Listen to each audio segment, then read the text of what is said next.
C-SPAN 2. And just to let you know, over on C-SPAN 3, a look at the Secretaries of State meeting and issues surrounding the 2012 elections.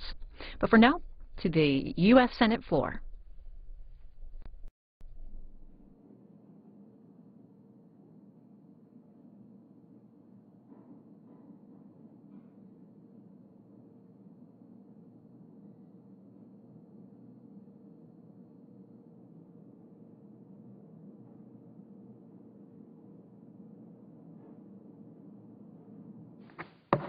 The Senate will come to order. The chaplain will lead the Senate in prayer.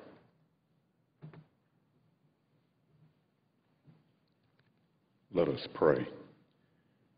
Eternal Lord God, from whom we come and to whom we belong, and in whose service is our peace, may your kingdom come. Use our lawmakers to do your will on earth as it is done in heaven. Create in them courageous hearts that will beat undaunted by fear, unconquered by adversity, and unstained by sin. Give them the wisdom to put themselves in others' places before judging them. Strengthen them to lift downcast, stricken lives. We pray in your holy name. Amen.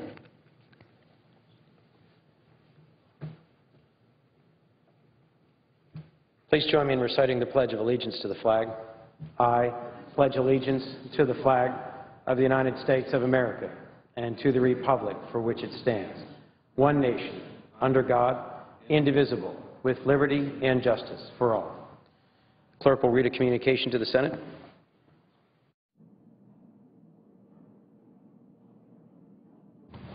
Washington, D.C., January 30th, 2012. To the Senate. On provisions of Rule 1, Paragraph 3 of the Standing Rules of the Senate, I hereby appoint the Honorable Christopher A. Coons, a senator from the state of Delaware, to perform the duties of the chair. Son Daniel K. Inouye, President Pro Tempore. Mr. President. The Majority Leader. Following leader remarks, the Senate will be in a period of morning business until 4:30 this afternoon. Senators during that period of time will be allowed to speak for up to 10 minutes each. Following that morning business, the Senate will resume consideration of the Stock Act. At 5:30, there will be a roll call vote on the motion and vote cloture on the motion to proceed to the Stock Act. Mr. President, Americans believe Congress is broken, and it's no mystery why. Political divisions in this chamber are so great, they often prevent the Senate from performing even its most fundamental duties.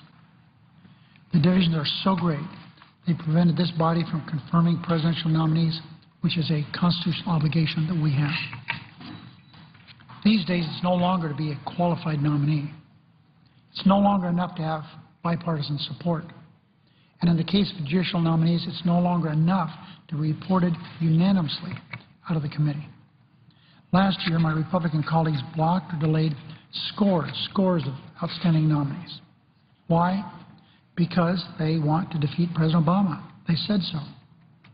That was their #1 goal. And it's him that made these nominations. So that's their #1 goal, to go after him any way they can. At the end of last year, Republicans refused to allow votes on 16 judicial nominees who were reported out of the committee unanimously, Democrats and Republicans. Unfortunately, this year may bring more of the same.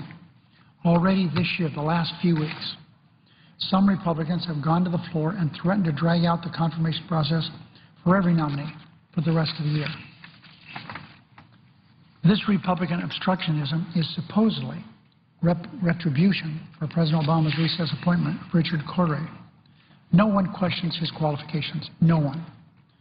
He was called upon by the President to head the Consumer Financial Protection Bureau.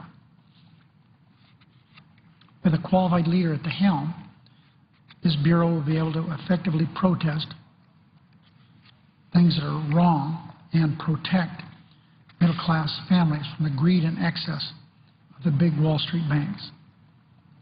It will not impact smaller financial service firms that help Americans who don't want to use banks. And it will not impact banks or non-banks that deal fairly with consumers. But it will deal severely with foreign non-banks who are ripping customers off. This Bureau will serve as a watchdog against the kinds of abuses that nearly collapsed our financial system in 2008. President Obama's right to recess appoint Mr. Cordray is protected in the Constitution.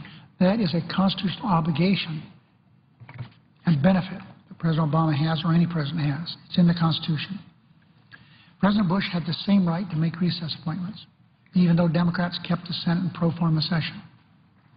Bush didn't exercise that right or challenge the pro forma sessions in court because Democrats worked with him to confirm hundreds and hundreds of his nominees.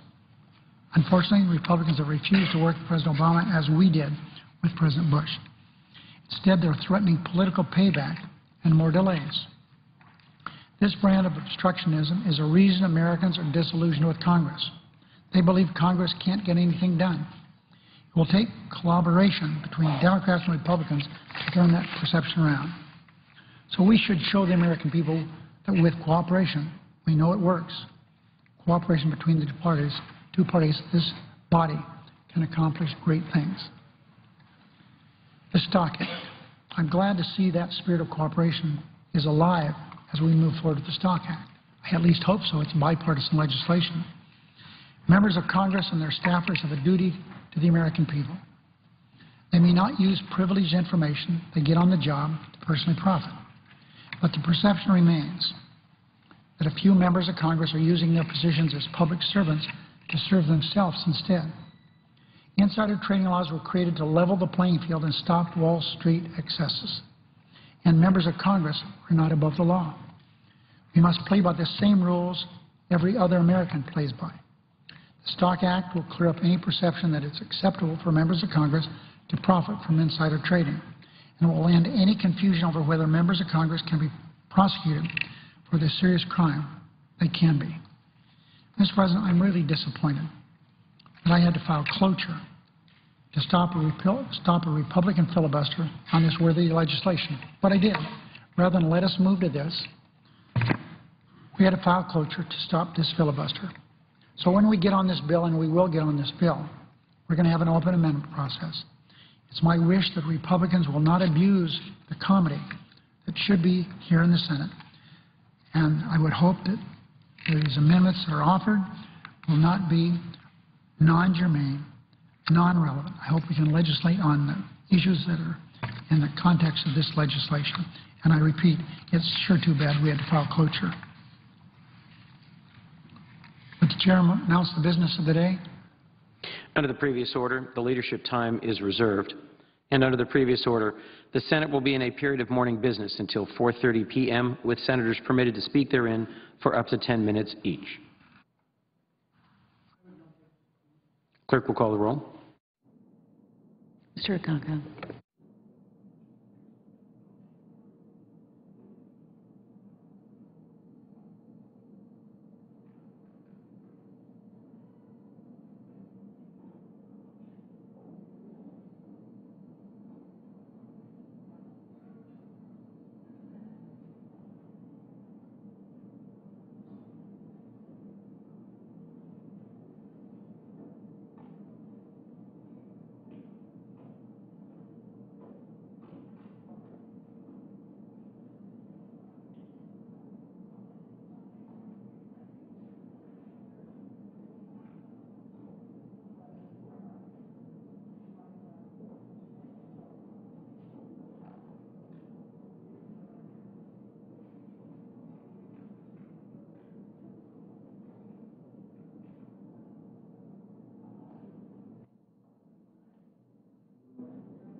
And during this quorum call here in the Senate, I'll let you know what's going on the other side of the Capitol. The House is out today. Members will be back tomorrow for legislative business. And here in the Senate, taking up the Stock Act, which would ban members of Congress and their staff from using information that they glean through their jobs to benefit them in stock trading. That's going to come up at 4:30 for debate, with a procedural vote on the measure at 5:30. Some other live coverage to let you know about on our companion network, C-SPAN. We're going to be hitting the road to the White House again. We're expecting to hear shortly from Newt Gingrich, who is a Republican presidential candidate. They're campaigning in Florida, and he'll be speaking at the Tampa International Jet Center. And again, that should be coming up soon on C-SPAN. And later tonight, candidate Mitt Romney, he'll be at a retirement community in Central Florida, and we'll have that live for you on C-SPAN starting at 6:10 p.m. Eastern.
Alexander.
Zayat.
Mr. President.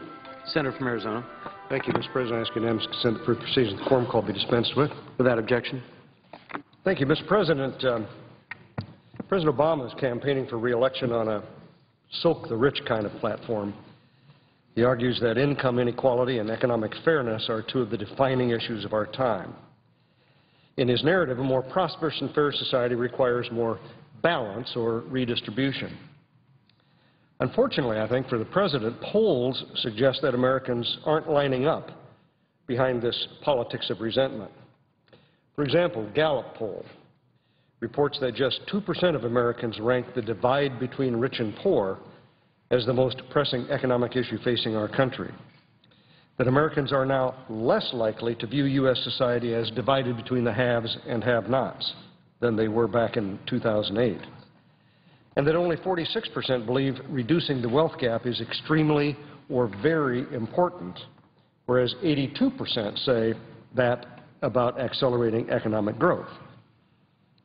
Despite the class warfare rhetoric they hear on a daily basis, most Americans instinctively understand that adopting pro-growth policies to boost mobility is wiser than adopting anti-growth policies to curb inequality. They realize that if Washington increases tax rates, for example, and the size of government to achieve greater economic balance, the result will be less job creation and less opportunity for everyone.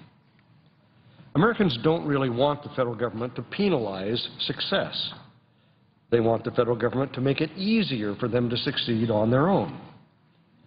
As American Enterprise Institute President Arthur Brooks wrote in his book, The Battle, earned success is the key to true human happiness and flourishing. Here's how he put it. If we know we have the possibility of earning success, we know we can improve our lives and our lot. Most Americans, he notes, support principles that aim to stimulate true prosperity, not treat poverty. End of quote. Well, if we're looking to expand opportunities for earned success and prosperity, the best place to start is with a sweeping overhaul of our very inefficient tax code. Pro-growth tax reforms would make the system fairer and simpler. Right now, it functions as a mechanism to deliver wealth to favored constituencies rather than a means to pay for government. In fact, syndicated columnist George Will recently noted that the tax code has been tweaked 4,500 times in the last 10 years. Most of these tweaks, he wrote, have benefited interests sufficiently strong and sophisticated to practice rent-seeking, end of quote. In other words, to get special benefits for themselves. A fairer and more growth-oriented tax code would feature permanently lower rates, rates that were flatter, but still progressive. Such a tax code would benefit small business owners and entrepreneurs, who are America's biggest job creators. Many small businesses currently have the cash to invest, to innovate, to expand, and to create jobs. But they're sitting on the cash because of the threat of higher taxes. Cutting the corporate tax rate would also fuel stronger growth and greater mobility. The statutory U.S. rate is now the second highest among advanced economies, and it has damaged American competitiveness while holding wages down. Indeed, the most recent Global Competitiveness Index from the World Economic Forum ranked the United States now 5th, behind Finland, Sweden, Singapore, and Switzerland. In 2008, America had the top ranking. Coca-Cola CEO Muhtar Kent recently underscored this development when he said that China now has a more business-friendly environment than America. Kent cited tax policy as a particularly large hindrance. Now, his experience may be different from a lot of others, but even for a major CEO to talk in these terms suggests that we have work to do here at home. Beyond tax reform, policymakers must also stop shackling entrepreneurs with more and more regulations. The explosion of new, highly complex rules over the last 3 years has spawned a new class of bureaucrats entrusted with decoding and enforcing thousands of regulations that will affect American businesses. My Republican Senate colleague Susan Collins of Maine has introduced a bill, which I've co-sponsored, that would impose a temporary moratorium on new regulations that adversely affect jobs and the economy. It would also help if we could repeal the Obama administration's two signature laws, the Affordable Care Act and the Dodd-Frank Act, both of which have dramatically increased regulatory uncertainty and created new economic distortions. Obviously, Republicans are not against all regulations, and we support a strong social safety net. But we are against economically damaging regulations that fail a simple cost-benefit test. Both the ACA and Dodd-Frank would fail such tests, as would the 2002 Sarbanes-Oxley law. In late 2008 and early 2009, the Securities and Exchange Commission surveyed publicly traded firms affected by Section 404 of Sarbanes-Oxley, and it found, I'm quoting now, that a majority felt that the costs of compliance outweighed the benefits. This was especially true among smaller companies. Well, President Obama pays lip service to economic growth on the campaign trail, but many of his policies have undermined that goal. It's hard to create jobs at the bottom when you're obsessed with attacking people at the top. The case for growth and success-oriented policies is not just practical, it's moral. The biggest economic favor that policymakers can do for Americans is to support policies that make more opportunity, mobility, and the possibility of earned success.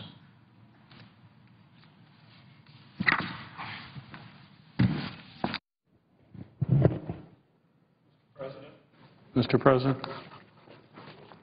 The Senator from New Mexico. Mr. President, I rise today as we enter a new year, and I rise to honor a brave young soldier who sadly did not see this new year. Army Staff Sergeant Pernell Herrera died on December 31st, 2011, while serving in Afghanistan. He was 33 years old. At times like this, words of elected officials seem so inadequate. Words will not ease the profound loss of Staff Sergeant Herrera's family. Words will not fully express our gratitude for Staff Sergeant Herrera's service to our nation. But the death of a young soldier like Staff Sergeant Herrera demands our attention, it demands our respect, and it demands that we remember. Pernell Herrera just wanted to serve his country. He enlisted in the New Mexico National Guard in 2006.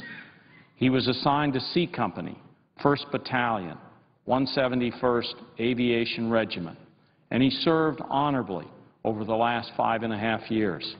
His journey ended in the course of that service. We are forever in his debt. When we talk about our fallen soldiers, we honor their sacrifice, and we also honor their life. Pernell Herrera was born in Los Alamos. He grew up in Espanola and graduated from Espanola High School. He leaves behind a son, Julian, and a daughter, Alicia. Pernell wrote in his Facebook page about himself the following description, quote, "I'm a very easygoing dad of one son and a daughter. They are the biggest joys of my life. I enjoy spending my free time with my mom and brother, family, and friends. I'm currently in Afghanistan with the United States Army. I have served in the military for 5 years." End quote. In the decade that our military has been fighting in Afghanistan, thousands of our fellow citizens have volunteered in service to our country. They have put their own safety at risk to protect the safety of others, in defense of the ideals we hold so dear. And some of these brave warriors, like Staff Sergeant Herrera, tragically do not come home. To Staff Sergeant Herrera's family, I offer my deepest sympathies. We mourn your loss while we also honor his dedication to our country and are thankful for his service. I yield the floor.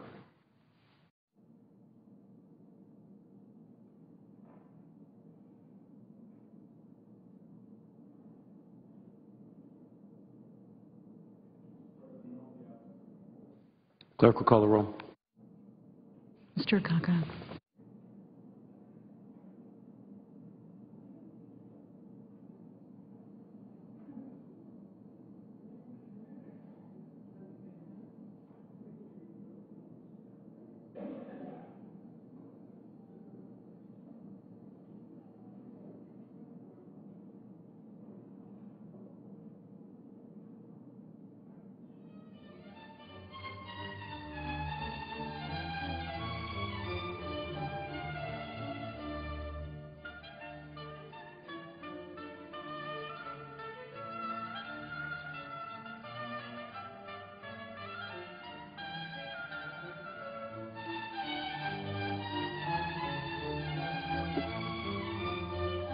Senator from North Dakota.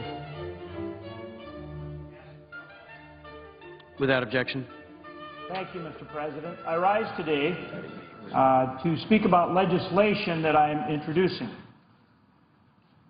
Pleased to introduce today into legislation, along with 43 co-sponsors, 44 members of the United States Senate, together sponsoring legislation to approve the Keystone XL project. The legislation would approve Keystone XL under Article 1, Section 8 of the United States Constitution. That provision, the Commerce Clause, gives Congress the authority to regulate commerce with foreign countries. And it's that authority that Congress needs to use, just as Congress used that authority in 1973 to approve the Alaskan pipeline. Moving forward with the Keystone project will create tens of thousands of jobs. Tens of thousands of jobs for our country at a time when we badly need those jobs, at a time when we have more than 13 million people out of work, 8.5% unemployment. And we'll create those jobs without spending one federal taxpayer dollar, not one. This is private sector investment, more than $7 billion, that will help generate tens of thousands of jobs at a time when our economy badly needs them, when we need to get people back to work. Also, it'll reduce our dependence on oil from the Middle East, 830,000 barrels a day. The Keystone XL pipeline will move 830,000 barrels of oil a day from Canada and from states like my own state of North Dakota. And that's 830,000 barrels a day that we don't have to get from the Middle East at a time when we have rising tensions in the Middle East, at a time when Iran is threatening to close the Straits of Hormuz, at a time when we could see gas prices going to $4, maybe even $5 a gallon. And the reality is, if we don't build the project, the oil will still be produced. The oil in Canada will still be produced. It's just that it won't come to the United States. It will go to China. And we'll have worse environmental stewardship, not better. Building the project will actually help us provide better environmental stewardship because we don't need to haul that oil overseas, around the world. We don't need to continue to bring in oil from the Middle East. That 830,000 barrels will go to our refineries with higher standards, with better environmental stewardship. Now, President Obama recently turned down the project. And he turned down the project because he said he couldn't make a decision in 60 days. He said he couldn't make a decision on the project in 60 days. That was too soon. But the project has been under review for more than 3 years. Let me repeat that. This project has been under review by the administration for more than 3 years. The EPA and the State Department have been reviewing the project. And in our legislation, we just said, hey, this has been under review for more than 3 years. It's time to make a decision. It's time to move forward. And furthermore, for the one portion of the route that was contested, the Nebraska portion, we say, you know, take as much time as you need to reroute in Nebraska after 3 years, making sure we provided enough time for the decision. I've got a chart here that shows this timeline. Let's take just a minute and go through it. The application was originally submitted in September of 2008. September of 2008 is when the process started. So as you can see, it's been under review in 08, 09, 2010, 2011. The State Department itself, EPA, through the NEPA process, and the State Department had responsibility or have responsibility to make a decision on the project. And as you can see, on their own timeline, they had planned to render a decision before the end of last year. Matter of fact, I received a letter from Secretary of State Clinton indicating that they intended to have a final decision issued before the end of the year. But yet when we passed our earlier legislation, the President says, well, we can't make a decision in 60 days. You mean 3 years and 60 days? I mean, how long does it take to study this process and make a decision, particularly when in the last bill that we passed, 89-10 by this body, and now in this legislation, again, we say, as to the only contested portion of the route where you may want to reroute through Nebraska due to the Ogallala Aquifer, we provide as much time as needed to do the rerouting. But at some point, we've got to make a decision to move forward with the project. So maybe you say, well, okay, it's been studied for 3 years, but more time's needed somehow because it's a unique project. Well, I'd like to go to my second chart here. Actually, it's not a unique project. Before coming to the Senate last year, I was the governor of North Dakota for 10 years. While I was governor, TransCanada built a very similar project. The red line here is the Keystone Project. It goes from Calgary down to Pawtucket, Illinois. Much the same route, bringing oil from Canada into our refineries. That was permitted not in 3 years, that was permitted in 2 years. In 2 years, that was permitted. We've been studying Keystone XL, a sister pipeline, very similar, goes down to Cushing and to the refineries along the Gulf Coast. We've been studying it already for more than 3 years. Very similar project, already approved in 2. Well, you say, well, I don't know. I mean, still, you've only got kind of one project there, and, you know, maybe there's some, you know, new or challenging things you have to take into account. So, yeah, we've been studying it for 3 years, and you need that kind of time because somehow we're recreating the wheel or doing something new and different. Well, that's not quite the case either. Let's go to my third chart here. These are the oil and gas pipelines in the United States. All these red lines show oil and gas pipelines throughout our country. Already existing, already in place, already moving oil and gas around the country. So now we're going to bring another one through here with all these pipelines, with the latest technology, latest safeguards. And you mean to say that after 3 years, that's not enough time to figure out whether we can approve another pipeline when we have hundreds of pipelines all over this country that people count on every day for their supply of oil, for their supply of gas? That's the situation. So clearly we can make this decision. Clearly, after more than 3 years of study, it doesn't make sense to not move forward, particularly when we're talking about tens of thousands of jobs that we need. Not only will it not cost our federal government revenue, it will generate hundreds of millions in revenue back to local, state, and federal government. In addition to creating jobs, reduces our dependence on Middle East oil. And if we don't do it, the oil goes to China. Still produced, goes to China. So we actually have better environmental stewardship with the project. The U.S. Chamber of Commerce last year did a study. In that study, they cited 351 infrastructure projects that are being held up in the country right now. 351 infrastructure projects that are being held up in the country right now due to regulations and bureaucratic delays. If we can get those projects going, based on the study the U.S. Chamber did, that would generate almost $1.1 trillion in gross domestic product for our country. It would generate, their estimate, 1.9 million jobs.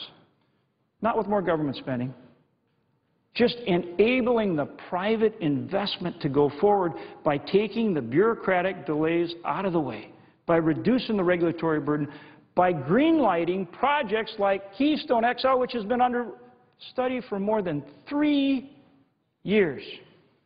For my home state of North Dakota, back to one of these earlier charts. Home state of North Dakota, we now produce more than 500,000 barrels a day of oil. We need to put 100,000 barrels a day into this pipeline so that we can get it to market, so that we can get it to consumers and companies throughout this country. That's 100,000 barrels a day right now that we have to move through other means like truck or rail. That's equal to 500 truckloads a day or 17 million truck miles a year. Think of the toll on our roads. Think of the traffic fatalities that result when that product should be going through pipeline. And at the same time that we have less traffic safety, tremendous wear and tear on our roads, we suffer a discount. Our companies, our mineral owners, our people suffer a discount because it's more expensive to transport that product by rail and by truck. That's the realities of getting our economy going. And again, I go back to the national security concern. 830,000 barrels a day, 830,000 barrels a day that we've got to get from the Middle East. Now, with these kinds of developments, with this kind of infrastructure, together with Canada and some oil that we get from Mexico, by building Keystone XL pipeline, we can produce more than 80% of the oil we consume right here in our country. That means we don't have to get it from the Middle East. And look what's going on in the Middle East. Look at Iran threatening to blockade the Strait of Hormuz. That's a fundamental national security issue. Unions across this country have said, hey, we need these jobs. We support this project. We want to move forward with this and other infrastructure projects. But it's not just about the jobs and the economy, although that is vitally important to all the people who are out of work. It is a vital and important national security issue and is going to continue to be a more important national security issue as we continue to see gas prices rise and as we continue to see instability in the Middle East. And again, back to the environmental issues, this oil will be produced. It's either going to China or it's coming here. If we bring it here, we have better environmental stewardship because it goes in a pipeline to refineries that have the lowest emission standards. If we don't, the pipeline goes to the West Coast, they load it on tankers, you have to haul it to places like China where it's produced, where it's refined in refineries with higher emissions. And then guess what? We have to ship oil in from the Middle East, generating more emissions, to bring to our refineries. Again, makes no sense. It's time to move forward. There is clear precedence and clear authority. Article 1, Section 8 of the Constitution gives Congress the authority to act, the constitutional authority to act under the Commerce Clause. Congress exercised that authority in 1973 for the Alaskan pipeline. It is time for Congress to exercise its authority again for the good of our economy and for the good of our country. Thank you, Mr. President. I note the absence of a quorum. Clerk will call the roll. Mr. Akaka.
And the Senate's in a quorum call, just taking a look at some of the Twitter feeds coming across as well, and let you know that at 4:30 Eastern they'll be taking up the Stock Act that would ban members of Congress and their staff from insider trading. And the Hill newspaper writes that that bill gained sponsors quickly after a report last November that aired on 60 Minutes alleged that several members had profited from non-public information in their stock trades.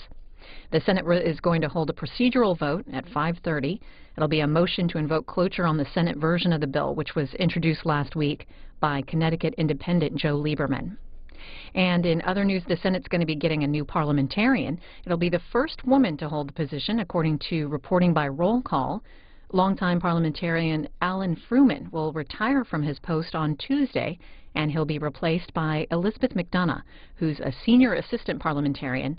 She's been in that position since 2002.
And of course, Senate is in a quorum call. They'll be taking up the Stock Act at 4:30 Eastern Time, which would ban members of Congress and their staff from insider trading. And they'll be taking up a procedural vote on the measure at 5:30. The bill was introduced last week by Connecticut Independent Joe Lieberman. And tomorrow, the Senate Select Committee on Intelligence will hold a hearing on global threats to the U.S. with the head of the CIA, David Petraeus, and the director of the FBI, Robert Mueller. And you can watch that hearing tomorrow morning. We'll have it live starting at 10 a.m. Eastern on our companion network, C-SPAN. Earlier here on the floor, we heard from North Dakota's John Hoeven. He spoke about the Keystone XL oil pipeline project. And Reuters reports that a group of 44 senators, all but one were Republican, had signed on to a proposal that would authorize the Canada to Texas project without approval from the Obama administration. And the bill that he talked about earlier would allow work to begin immediately on all but the Nebraska portion of the pipeline. Mr. Baggage.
you.